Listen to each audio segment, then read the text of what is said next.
So, Phil, you've been a contractor in town now for more than 10 years. I know you specialize with historic homes. One of the big things with historic homes are the stories that go along with them. I'm curious, have you worked on any homes with like a crazy or unique story behind it?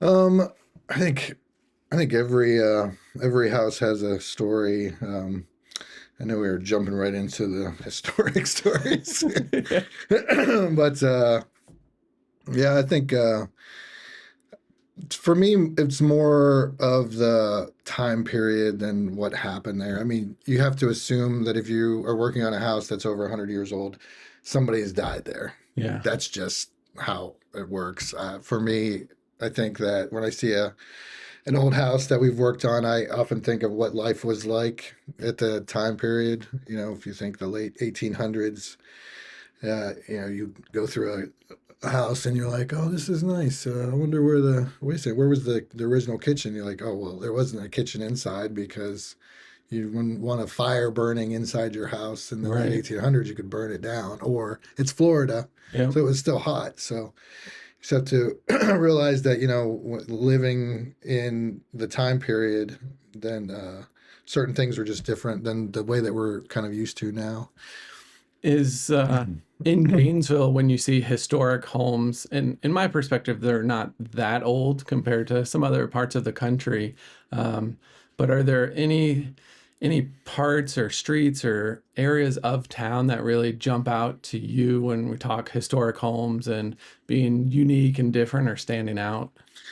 I think I mean, the duck pond always Right. has the most historic kind of area, but there's quite a few historic districts in the city of Gainesville that currently we're in danger of losing some of them because large developers keep impeding on them and building large, I wouldn't call them skyscrapers, but I would say Yeah. student housing gets built, Right.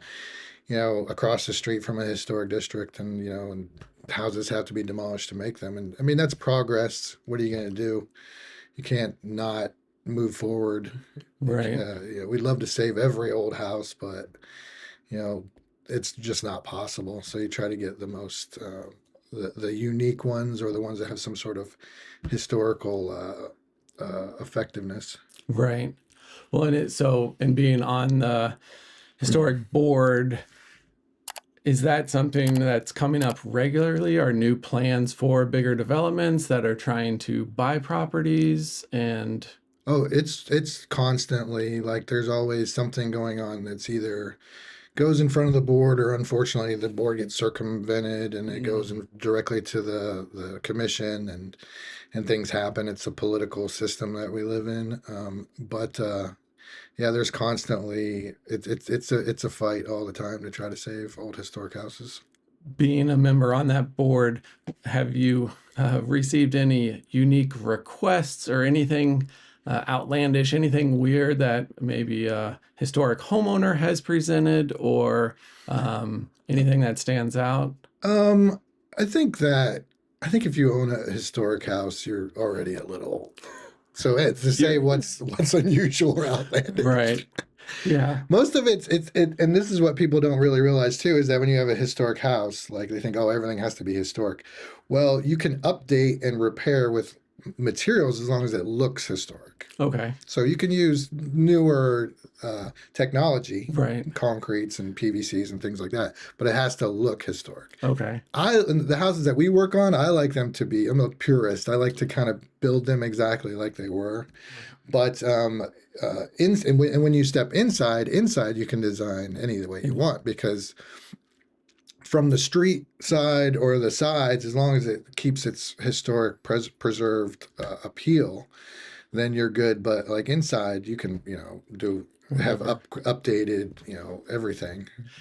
In building refurbishing old historic homes and building new homes, especially over all that time, when it comes to the actual materials and maybe the way historic homes were built and how well they last or how well they don't last compared to new construction, um, are there old historic things that were really done right compared to new stuff that was just failing? Oh, absolutely. The timber that they had 100 years ago was just virgin pine. It was Okay. straight, and you could build a wall that was 30 feet tall and have nice, straight, true lumber. Where now, every time there's a trade embargo or something happens with Canada, we have to get lumber from out west, and it's not as straight, or it's barked, and the deforestation of the planet alone keeps the really virgin timber from being available. But that's another thing in progress.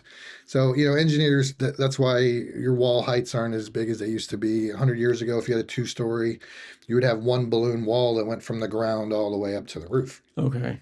So now you would build a wall, a floor system, a wall, a ceiling system, or roof trusses, and so on. So they just had the lumber was just better. Right.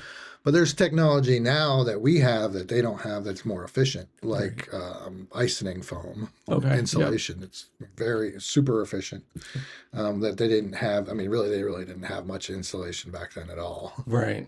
So, yeah. But that's why some of the architectural designs were different. Like if you were to look at an old cracker style house down in, say, Cross Creek, Mm-hmm. They're tall and they're slim and they're turned in a certain direction. That way, when the intercoastal breeze comes across the state of Florida and your tall 5 and 6 foot windows are wide open, it just Flows through. Cuts the heat right out of the house. Okay. So you really had to look at what your topographical scenarios are and when you were building a house back then, as opposed to now, where it's like, okay, we have some property, let's chop it up, make a subdivision. Right. Well, and you have, again, the technology where it can compensate for less than ideal environment situations. Exactly. Okay. Interesting. Well, and then you mentioned the duck pond. In working in that area over the years, have you seen, outside of some of the development, what sort of changes have you seen in that area? Like if someone's moving and likes historic homes and is considering living in the duck pond, maybe what's something that they may not be aware of when it comes to the actual area, not the homes, but that location in town? I guess get to know your neighbors. Okay. Yeah. They're going to be, yeah. People in the duck pond are very, they take their historic preservation of the duck pond very serious. Okay. So if you I don't live in the duck pond personally, but I mean, from things working in that area, I mean, if, you just get, it should be anywhere. It should be right. Today, get to know your neighbors, love your neighbors. Good advice. Yeah. So, but in the duck pond, you're going to get people maybe more often watching if you're doing something outside or making changes and sort of the whistleblower. There was a meeting we had, I can't remember how many months ago, but it was all, spent a long time talking about the styles of the new benches in the duck pond. Really? Yep. Just over the benches. Just over the benches. There was a story that I had heard, I don't know how accurate it was, but basically someone had in the duck pond put up a fence, spent a ton of money on a wooden fence, and it actually went across their front yard. Mm-hmm. And I guess that didn't meet or wasn't in alignment with some of the rules and regulations. And I think to fix it, they ended up just going back and cutting the fence in half because it had to be a certain height or couldn't be above a certain height.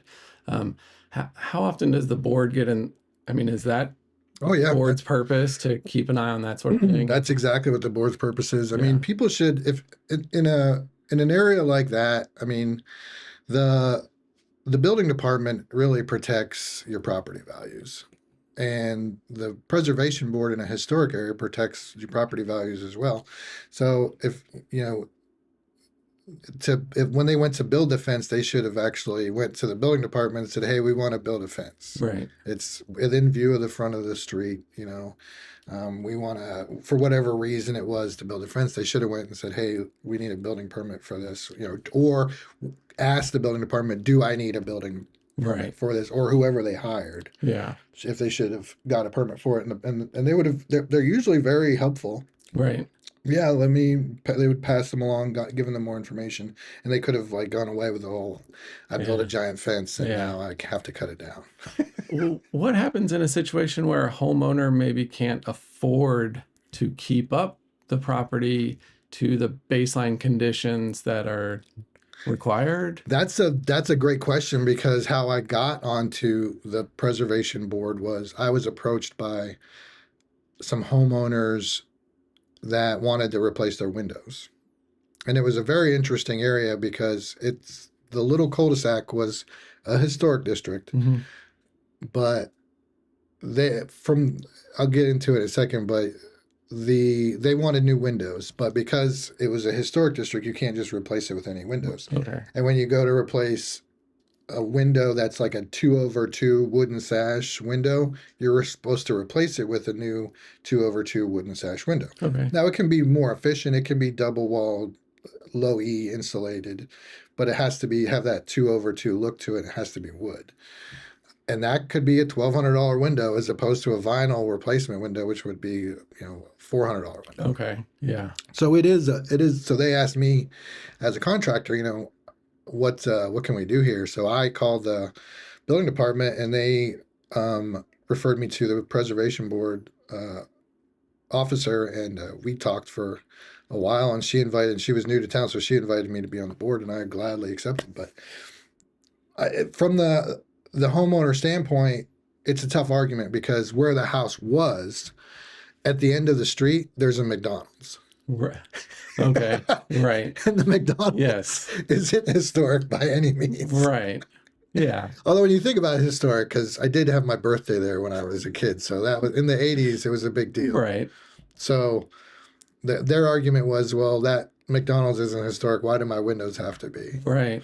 Well, and so is it case by case as a homeowner brings up issues like that, or they cannot afford to meet the standard that the board is imposing? Then is there some sort of settlement, like the negotiation? Like, how does that play out? It's a case by case scenario. Okay. So if anybody has like a concern, they should go to the board, and then the board will help them work through it. Okay. I think too many times people are like, well, I can't afford that, so I'm just going to do it without a building permit. Okay. And then it ends up costing them more in the long run. Right. So for them, if somebody feels like, oh, this is going to be expensive if I do it correctly, they should go to the board, and either the board will point them in the right direction, or somebody on the board will be able to help them to find the right solution. There's actually an article in the newspaper just recently.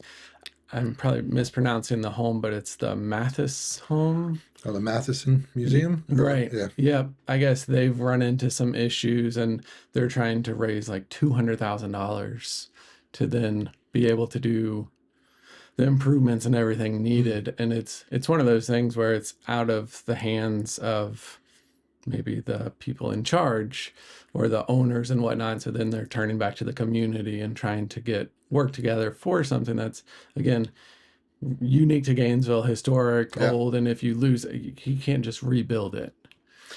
There's a lot actually going on as far as what's trying to be saved for Gainesville. I mean, there's a lot of historic buildings that need it, and there's only so much funding. Right.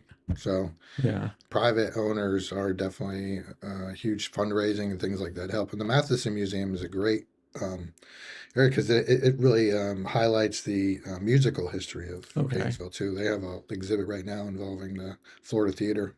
That's really interesting. If you have a property like that and there's a benefit to keeping it in town and making sure it stays there, are there any tax benefits or anything that helps the owner out in a situation like that? There are actually there are a couple of tax benefits. I don't know all the details on them. I can get them for you, but I'm familiar because the house you're familiar with Rosewood, which was a house built in 1886, a two-story Victorian on First that caught fire a couple of years ago. It was student housing, and we were brought on by the homeowner to repair. Okay. It really just it burnt the roof right off of it. I guess the girl it was scented candles and bramble, but I think marijuana may have been involved. Yeah, it's possible. Exhibit A. Yeah. Right. Anyway, this isn't a true crime podcast or anything. So, but we tore the whole roof off of it, replaced the roof. But in those situations, the fire department often does just as much damage as the fire does because of the amount of water. I mean, they have to soak it down to put the fire out. But so we had to repair all of the 100-year-old wood floors. Oh, jeez. All the drywall had to be replaced. We had to put a new roof on it. Um, we love it now, but it got to the point now that the uh, the homeowner didn't want to, because we fell in love with it and we were like, oh, this is like a pet project for us. Right. So we're like, well, it has a very small kitchen over here, and we think the kitchen should be over here because there was a room that was just a piano room. Okay. So Yeah. like historically, you think Right. a piano room, that makes Yeah. sense. You Yeah. know, who doesn't have a piano room? Right. So anyway, after they finally got rid of the piano room, which is funny because it's very difficult to give away a piano if you've ever tried to. It is. I've had to deal with that with some sellers before. No one's going to take it. Nobody wants it. So anyway, especially when it's been through a fire. But moved the kitchen into the piano room, and then the homeowner didn't want to rent it out because he liked Oh, it. yeah. So because it's zoned commercial, we agreed to rent one of the rooms downstairs as our office, Okay. and then the other section is now a tattoo studio. Interesting. Good Moon Tattoo moved into the studio next to the room next door, so it's a very great space, old Yeah. historic house right down there. Halloween's always fun. Yeah. Very cool. Well, in a project like that or working on other historic homes, have you ever, you hear some of these stories, but have you ever opened up a wall and found bones or, treasure or something unique, cool, or interesting that you find on any of the projects? Unfortunately, no. I think the most unusual thing we found was old beer cans. So many Oh, old beer cans. really? Like whatever was going on in the 70s, they were drunk. And just behind the walls and under the floors, that sort of thing? Just in the wall cavity. And I know that was old because they had the pull tabs, and I'm not old enough to remember those, Right. other than I think my grandfather used to make artwork out of them. Interesting. Yeah. Well, what about when it comes to, again, historic homes and their, Oh, hold on, I don't want to interrupt, yeah, but there was, and dates me, but there was a like a pamphlet that was inside a newspaper for car sales, uh-huh. and it was from like the late 80s, early 90s. So we're like, oh, that Mustang was only $4,000. It'd be nice to go back to that.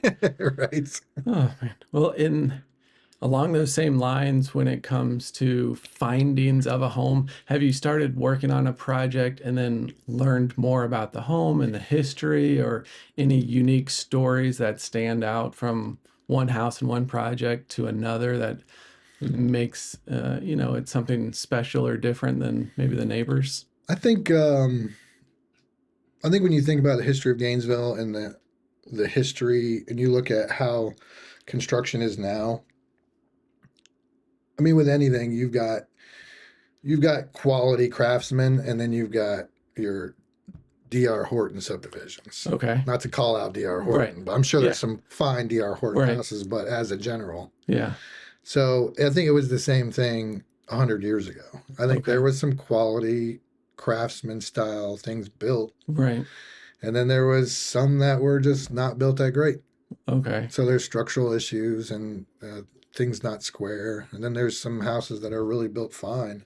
Yeah. When you think about Gainesville itself, this just came up this week in the preservation board, but Bulwer Springs, Mhm. you're familiar with Mhm. that? Yeah.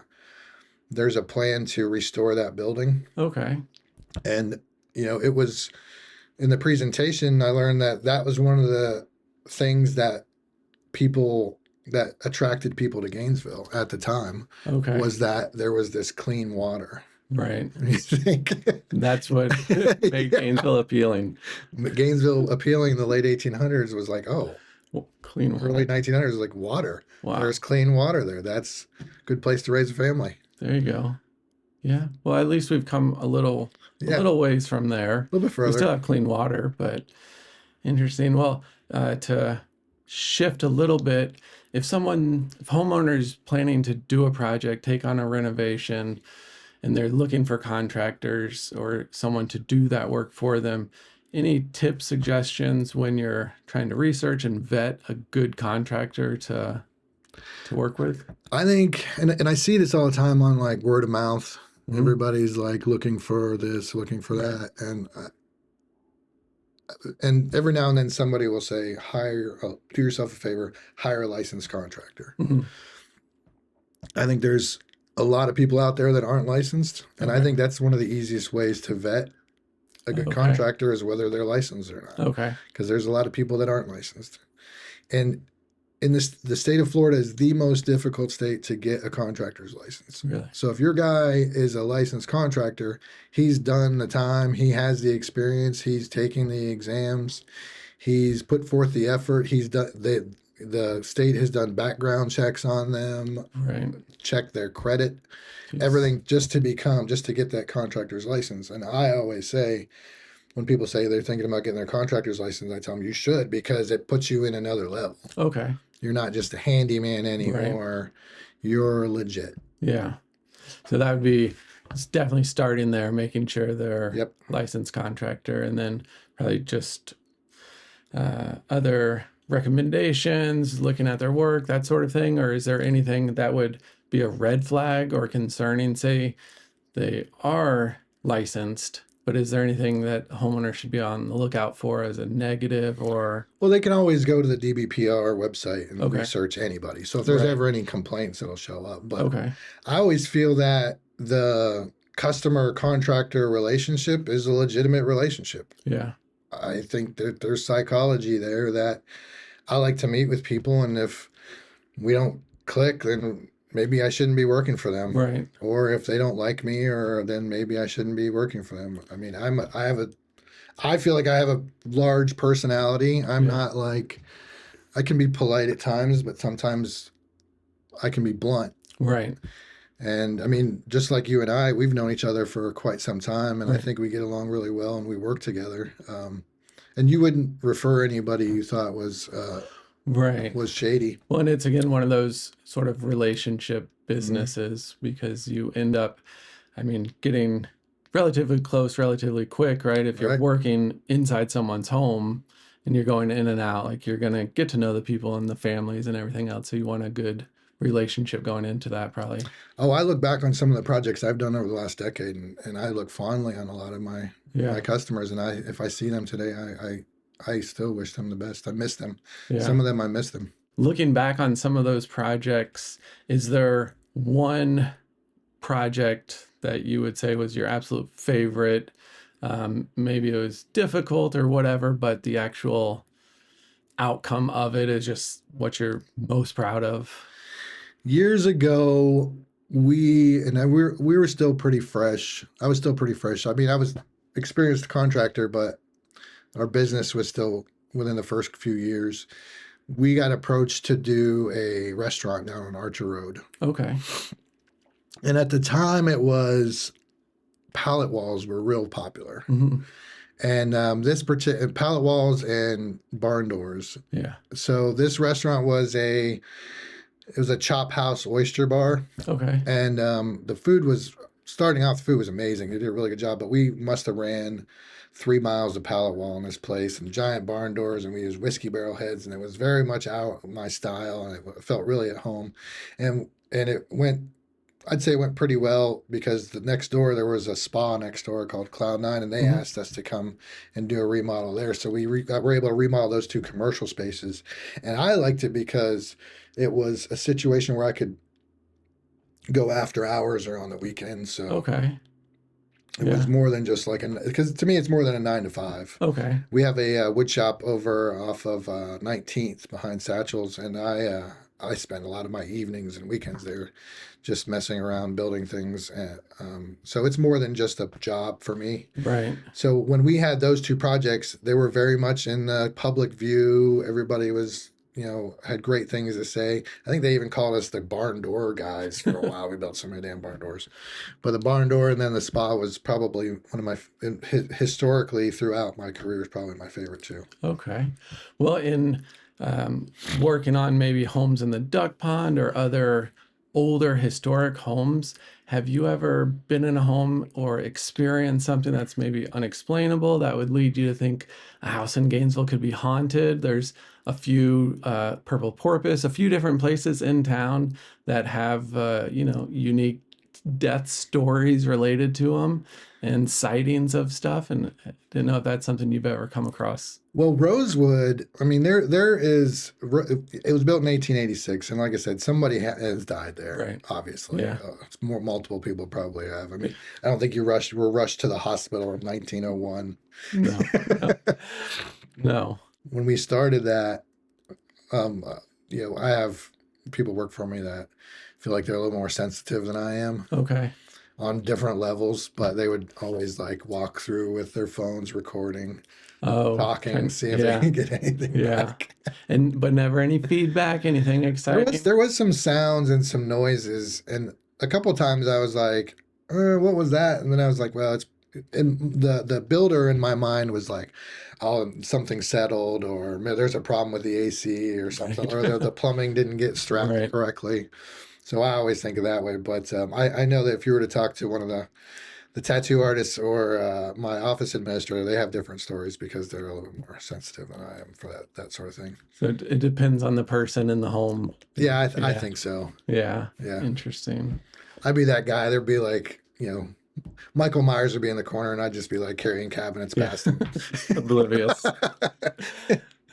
And when, again, sort of historically looking back, has there been a project that created like the biggest challenge, like something completely unexpected that you ran into that was, a big issue or challenge to work around or deal with, but something that was just completely unexpected that, you open up a wall and deal with something? Or I don't know. I guess at this point in my career, it's like I feel like there's not much I haven't really seen, or nothing really scares me.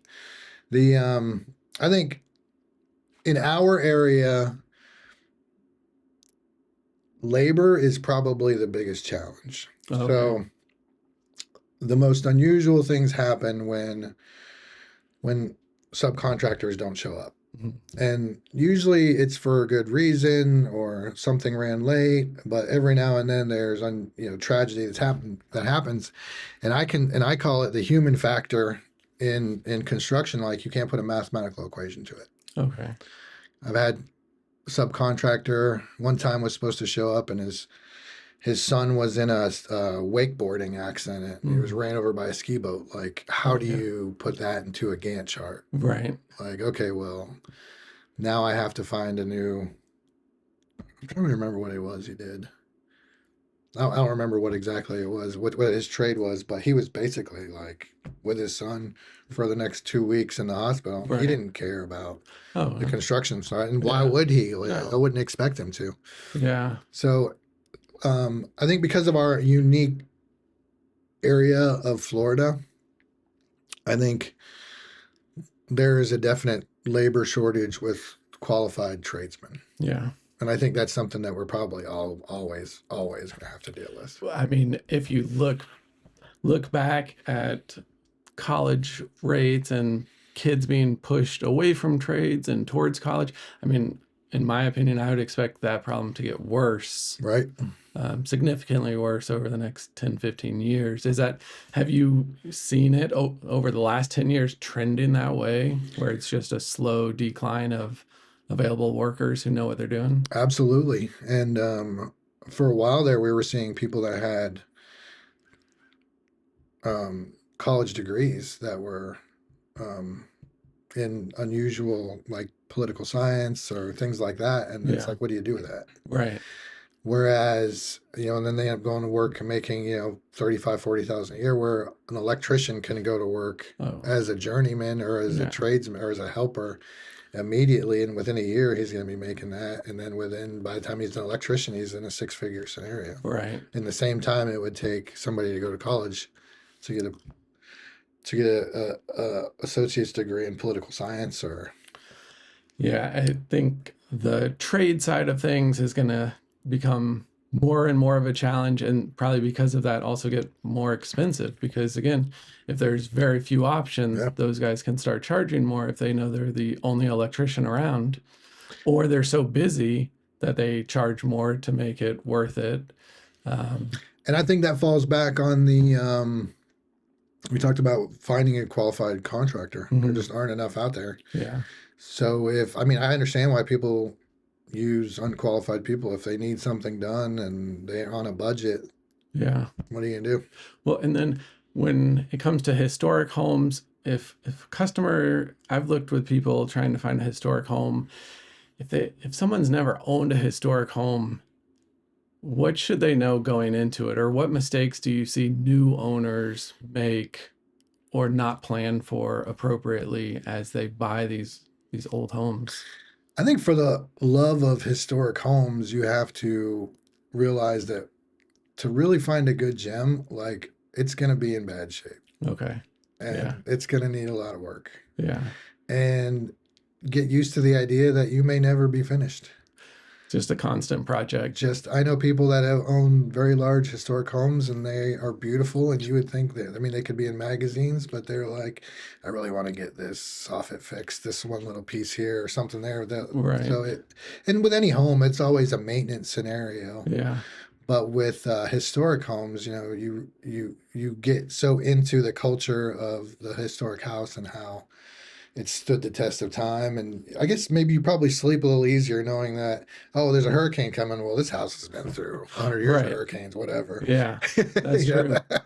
Yeah. If it hasn't come down yet, then it's odds are But good. there's something about like looking out a window and it's got wavy glass to it, or the wood trim is finished not with a fresh coat of poly, but like 100 year of people's oil from people's hands on a banister. Right. There's something about that you just Yeah. can't recreate. Yeah, so to me, those historic homes are super fascinating. I've actually heard some stories where they can't be torn down, and there's like a window of time where they have to be offered to be given away basically for free.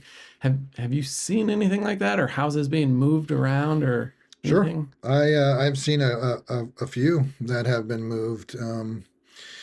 Usually they're houses that the owner doesn't want, or somebody passed away and the children aren't taking care of it, and Okay. it just the city gets involved because there's something called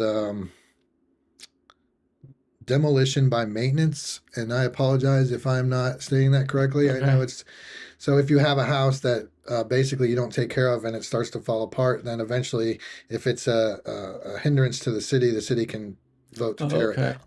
down. Okay. So a lot of time, those houses are the ones that will be moved, and people save them. They pick them up, they move them to different lots, and they put them back on.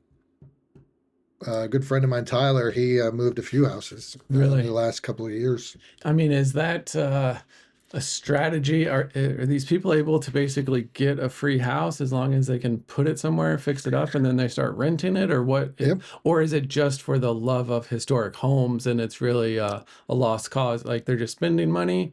Well, Or it's for a love of historic homes, Okay. but there is an investment involved. Right. He still has to pay for code compliancy issues and the lot, and it has to be moved. It's not free to move. And if he's moving it out of a historic district, does the home still have to be maintained to the historic standards? Now, I think once it gets out of the historic Okay. district, then it's you can paint it whatever color Okay. you want Okay. and do whatever you want. But it's saving a piece of history. It's a noble Right. cause. So ideally, you want to keep it Mhm. in line with the historic image, Right. and not change too much. But If you love historic houses enough Yeah. to move it, you're going to do that anyway. right, that But makes sense. yeah, but you still have code compliance issues. But I think there's a little bit of leniency as opposed to engineering structures, permitting wise, things like that. If you're able to save a house, I mean, I think it was last year, or the year before that, it got moved from to the other side of Waldo Road. But I mean, it was Sunday. They closed the street down. Yeah, It's a scene, man. When they Interesting. move a house yeah, down the street. it's very cool. Well, in all of your experience and building, rehabbing, everything, would you consider Gainesville a builder-friendly town when it comes to new construction, rehabs, whatever it may be? I think it's challenging. I think Yeah. I've built in other cities, and they care about, and I've been here a while, so I've seen the ups and downs, the highs and lows of dealing with the building department. And I think right now that everybody there cares about the city of Gainesville. Right. I think people want to see it built, done correctly. They Right. want to see it safe.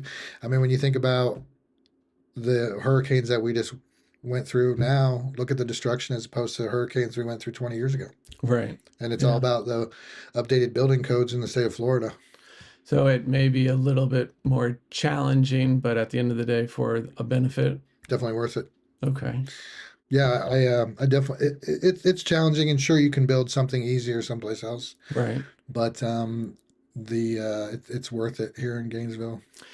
Gainesville still being a relatively small town, um, you kind of hear stories about good old boys and politics and backroom deal. Like, how much does that nowadays actually play a role in getting stuff done, or in a historic area, moving things around, making things happening to the benefit of maybe someone who knows the right people to ask? Does that sort of thing happen, or? Oh yeah, it totally Yeah. happens. I've seen it happen, and it's frustrating for me because I'm not from here. Right. You know, I'm originally from Atlanta, where Okay. everything's move, move, move, move, move.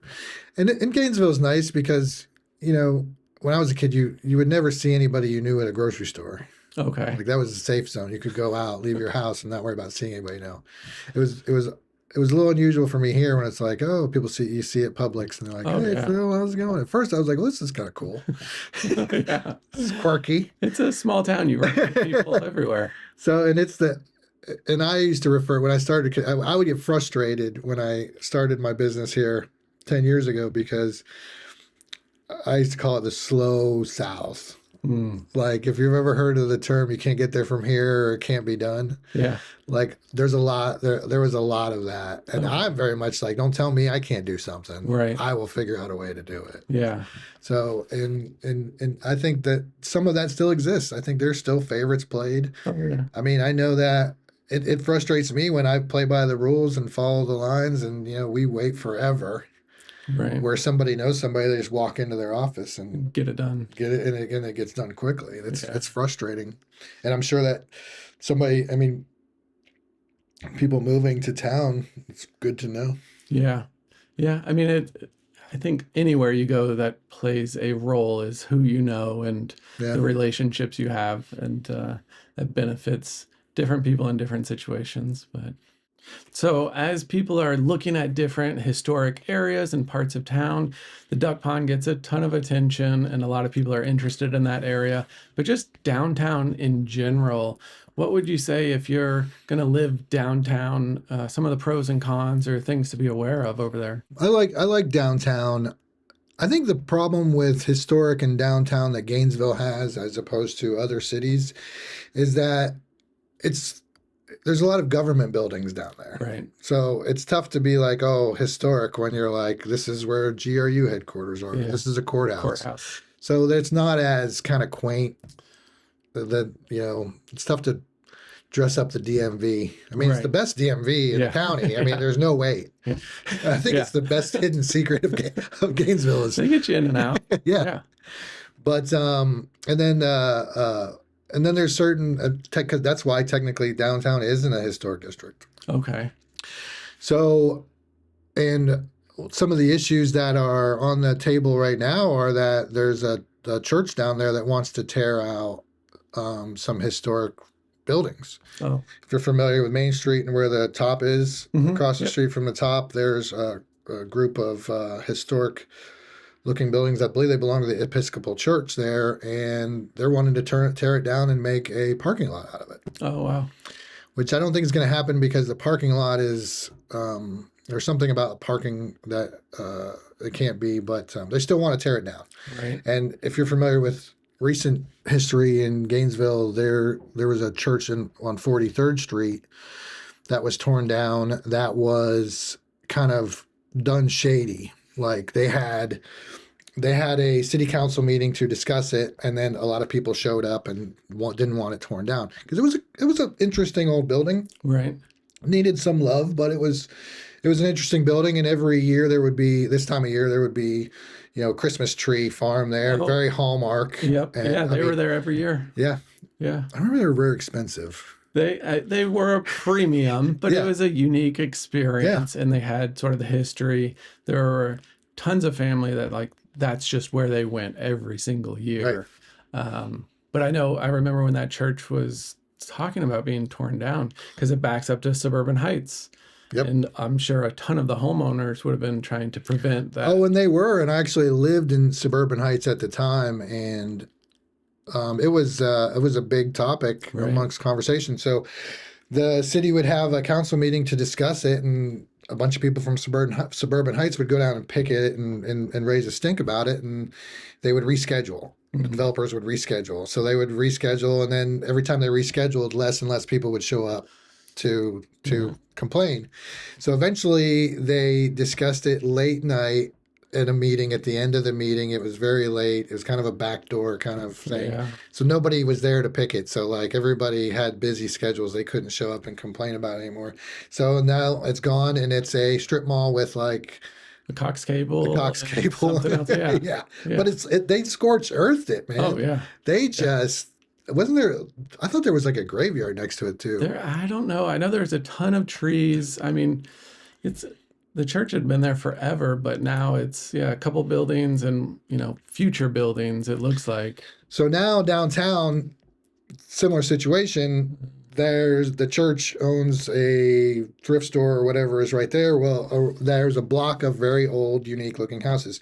One of them, I think, was like a wine and cheese shop or a bookstore. It was very kind of quaint Right. downtown, very cool. They shut down, and unfortunately, so they're wanting to tear it down. So we want to bring as much publicity as we can to get the public outraged so they don't just tear down Right. and do something else with it. But the problem with it, though, is that the problem with a lot of things in downtown Gainesville is the homeless situation. Right. But homeless people, I mean, what are you going to do? I don't know. There's actually an ordinance just passed that is banning them from sleeping or camping. Right. I remember that Yeah. So outdoor public camping right. ban. That just came through. So I don't know if that's the beginning of some changes ahead. Um, Well, in architecture and design, it's interesting when you look at Bo Diddley Plaza. mhm. So used to be a lot of homeless people in that Right. area. I Oh mean, yeah. there still is some homeless people in that area, but if you were to look closer at design of, and this happens in airports too, because they really don't want people hanging out too long at Right. airports. So if you were to look at the benches, Hmm. they're not very comfortable. Right. They don't want you sleeping on them. Well, my wife worked at the courthouse as this was going on, and it was a big deal because there were always tons of homeless, and then almost overnight the benches got replaced, and every like 2 feet there was an arm bar, Right. so someone couldn't horizontally lay down on a bench. Yep. Yeah. And the other thing is fountains. Uh, So there's no fountains that hold water. right. So there's no bathing Oh opportunities for wow. homeless people. Yeah. And I think the other thing was, I think the bus stop was moved, They did relocated. move it. Yeah, out Yeah. towards Depot Park. So a It's a lot of little people bit don't further. think about those little designs that kind of make it unfortunate for homeless people to be too Yeah. comfortable there. Right. So they're trying to make it a little more inconvenient. Well, it'll be interesting to see Gainesville as a whole and where things progress and what happens with the homeless because it seems like there are some initiatives and facilities trying to accommodate them in different ways, but then also making things a little bit less comfortable. Right. Not that it's a comfortable life to begin with, but when it comes to the church and tearing that down and making a parking lot, I'm curious. I mean, in some of these big cities, you hear about these big corporations coming in and buying stuff, and where it's no longer individual owners. Is Gainesville seeing much of that when it comes to anything on the historic side or any sort of development where investment money comes in to take something over? I haven't really seen anything, but I think Right. that's what a lot of people are kind of hoping for is that like kind of situation where Disney comes into Times Square, gets rid of all the peep shows and prostitution. But that would be great if somebody if that was a situation. But other than that, what do you really do with these buildings that are in disrepair? Yeah. They need an influx of capital. Right.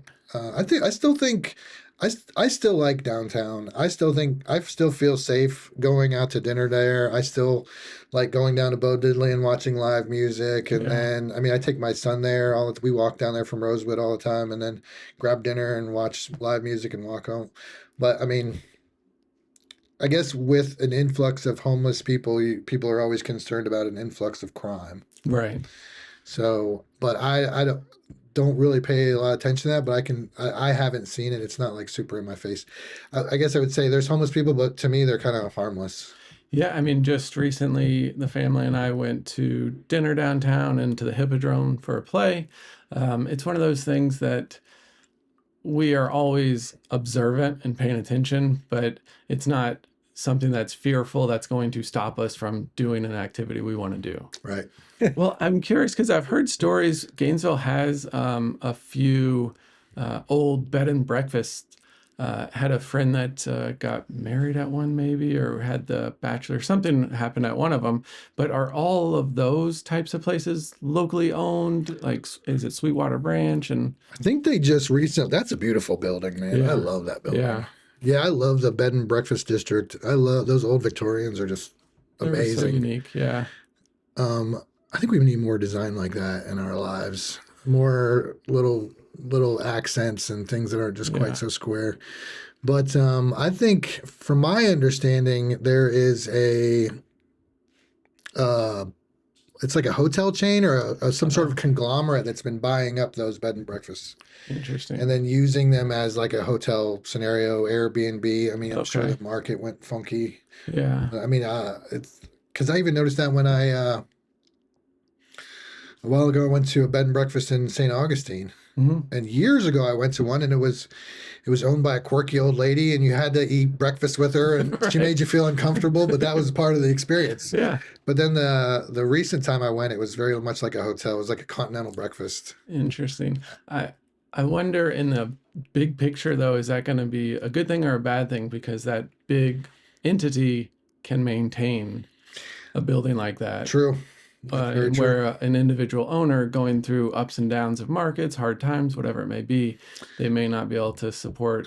Well, on the next podcast, we can talk about my sci-fi idea about how governments are going to go away and we're all just going to be worshiping corporations. There you go. We're one step closer. Right. Awesome. Uh, But yeah, there is a house that's on University that is, you've probably seen it's in disrepair. They just recently started cleaning it up, but it's a house that was moved in the 70s there. And that was one of the ideas was, well, maybe the hotel company or the conglomerate can buy this house and fix it up. But unfortunately, they will only buy a house that is completed. oh, they're not going to do any work. They're not doing any work. Interesting. So, I mean, that's an interesting investment idea. It's like, okay, well, here's a large Victorian that if somebody had the capital to invest in the remodel work of it, Right. and then it could turn around and be sold to a bed and breakfast for a profit. Right. So that's kind of a large scale. Yeah. I mean, you think about house flips, you're like, oh, well, here's a 3-bedroom, 2-bath. Yeah. Let me flip this real quick. But this is like a 6-bedroom, 2-story, Right. Huge project. 4,000 square foot something. But you may have the potential buyer Right. entity ready to go. Right.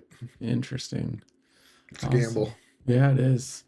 Well, lots going on in Gainesville. I definitely appreciate you taking the time to share your experience with us. Anytime. I'd love to come back if you'll have me. Absolutely. I'll just co-host for you. There you go.